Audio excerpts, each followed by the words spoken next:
पहलगामच्या घनदाट जंगलाचा आश्रय घेऊन दहशतवादी लपल्याचा संशय आहे। दहशतवादासाठी अजूनही प्रयत्न सुरू आहेत। दरम्यान पहलगामचं जंगल आणि भारतीय सैन्य दल कशा प्रकारे काम करतं या ठिकाणी ते आपण पाहूयात।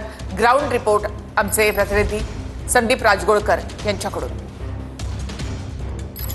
मातीत मरणारे अनेक जण असतात, पण मातीसाठी मरणारा हा सैनिकच असतो।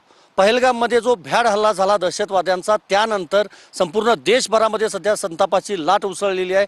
आणि याच पहलगामच्या कव्हरेजसाठी खरं तर मी गेल्या 2 दिवसांपासून थेट पहलगाममध्ये पोहोचलेलो आहे। आणि मी एक चित्र दाखवतो सध्या कसं इथलं वातावरण असतं।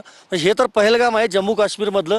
सीमेवर काय परिस्थिती असेल याचा फक्त आपण विचार करू शकतो। प्रत्येक सैनिकाला एक भीती असते की कुठल्या दिशेनं गोळी येईल हे माहीत नसतं। आत्ता आपण पाहतोय पहलगामच्या याच खोऱ्यामध्ये हा एक पाण्याचा प्रवाह वाहतोय फक्त।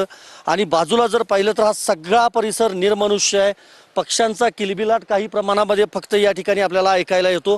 वरती जर नजर टाकली तर भला मोठा हा डोंगर हजारो फूट उंचीचा उभा ठाकलेला आपण पाहतोय। आणि त्याच्या खाली जर आपण पाहिली तर शेती नाही, कुठल्याही पद्धतीची मनुष्य वस्ती नाही आहे। खाली देखील तोच पाण्याचा जो प्रवाह आलेला आहे तो प्रवाह आपण या ठिकाणी खाली पाहतोय। हे पाणी पर्वतांमधून, डोंगर रांगांमधून हे खाली जातं। मात्र हा संपूर्ण जर परिसर पाहिला तर या ठिकाणी आत्ता तरी कुठलीही सुरक्षा व्यवस्था नाही। मात्र महत्त्वाचं हेच आहे की एखादा जवान शहीद झाल्यानंतर संपूर्ण देश हळहळ करतो।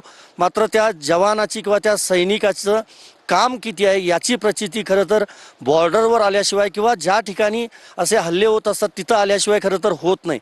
हे सगळं कव्हरेज करत असताना TV9 मराठीचा देखील या सगळ्या सैनिकांना मानाचा मुजरा, सलाम। व्हिडिओ जर्नलिस्ट विनोद कुमारसह मी संदीप राजगोळकर, TV9 मराठी, बैसरन व्हॅली, पहलगाम, जम्मू काश्मीर।